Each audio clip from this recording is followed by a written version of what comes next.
Con mi equipo vamos a hablar de Karl Popper. Karl Popper fue un sociólogo y científico que nació en Viena, Austria, en el año 1902 y falleció en el año 1994. Perteneció al Círculo de Viena y le dio grandes aportes a la filosofía y a la ciencia. ¿Qué es una teoría científica? Para Popper las teorías científicas surgen de la imaginación, de la creatividad de cada científico, y lo primero que se hace no es experimentar, sino por el contrario, lo primero que se hace es la elaboración de hipótesis, ¿sí? La ciencia no es dogmática. Popper cree que la ciencia no es dogmática, ya que no acepta teorías comprobadas, verificadas como una verdad absoluta, simplemente como la mejor explicación posible. Una teoría es científica siempre y cuando cumpla con el criterio de ser falsable, es decir, que de ella se desprenda lógicamente un caso que pueda refutarla y que aún no haya sido refutado.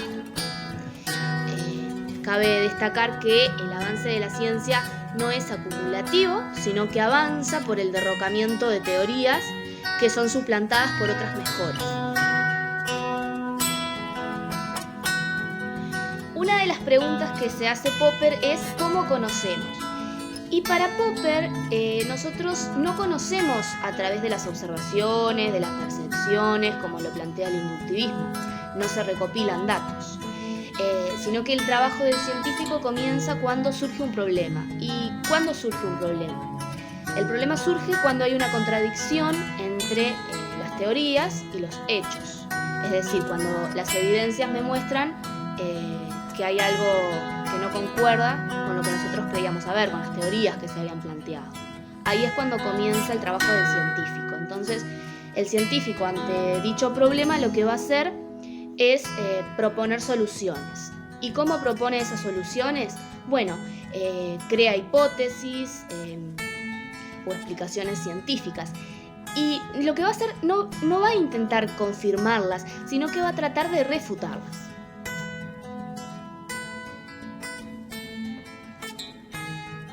¿Qué es y no es ciencia para Karl Popper? Por definición, sus postulados son postulados lógicos y anti-inductivistas. Ahora vamos a ver qué es el inductivismo y por qué Popper se opone al mismo. El método inductivo es un método basado en la recopilación de información para así, a partir de esa información, llegar a inducir una ley universal. Por ejemplo, si un observador nota que las águilas son aves y vuelan, y que todas las palomas son aves y que también vuelan, en conclusión, según el método inductivo, puede ser que todas las aves vuelan, ¿sí? El inductivismo fue desarrollado principalmente por el empirismo, el cual postulaba que las leyes universales de la ciencia se pueden inducir a través de la sumatoria de estos casos particulares, a través de la observación y de la experimentación. Esto debería ser empírico y neutral, lo cual es un inconveniente, ya que ninguna observación es totalmente neutral, ya que viene determinada por la mirada del observador. Aparte de estas críticas que realiza Popper al inductivismo, realiza una aún mayor y es que es lógicamente inválido, ¿sí? Un método que según la lógica nunca tiene un grado de validez. No importa que tan grande sea la cantidad de casos observados, es decir, el empirismo postulaba que a mayor cantidad de casos tenemos una teoría más válida.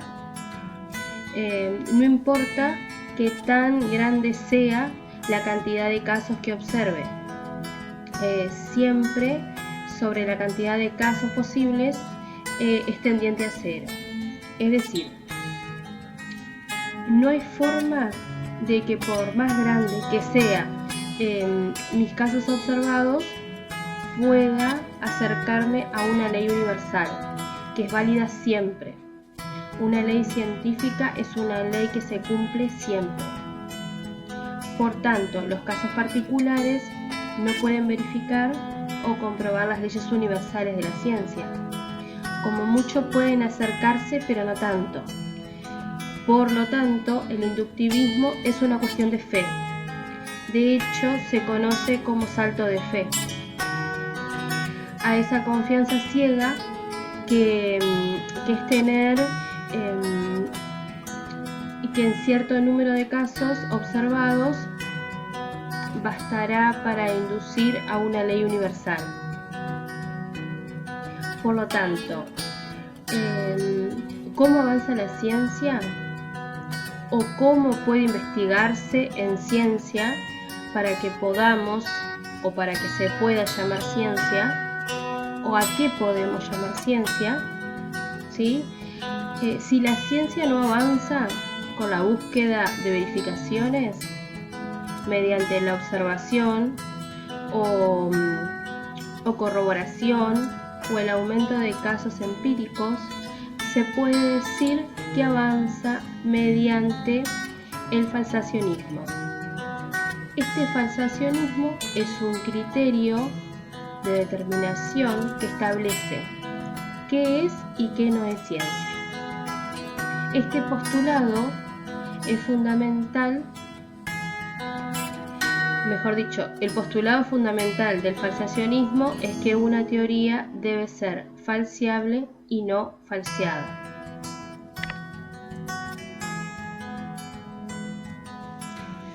Voy a hablar de la propuesta falsacionista de Karl Popper. El Círculo de Viena a principios del siglo XX propuso que el método de la ciencia debía ser basado en la inducción, es decir, en el hecho de que a partir de conocimientos particulares repetidos llegamos a un conocimiento de carácter general y por lo tanto la ciencia puede avanzar añadiendo conocimiento a lo que ya tenía anteriormente. Popper afirma que esto no es cierto, rechaza la inducción como método de la ciencia. Simplemente considerar que a partir de repeticiones de casos particulares nosotros podemos llegar a conclusiones generales es absurdo. Popper propone algo más sencillo, que es la falsación. Es decir, en lugar de buscar todos los casos, que sí, buscar un caso que no. Esto es debido a que, según Popper, millones y billones de verificaciones no hacen que una proposición, una teoría general sea cierta. Sin embargo, una sola vez que comprobamos que es falsa, la hace falsa para siempre. La ciencia sí no avanza aceptando proposiciones verdaderas, sino rechazando proposiciones falsas. Lo que nosotros consideramos hoy como cierto es una ciencia provisional, ya que la ciencia no avanza cada día sabiendo cosas nuevas, sino que la ciencia avanza dándose cuenta de que lo que hasta ahora consideramos cierto puede ser falso.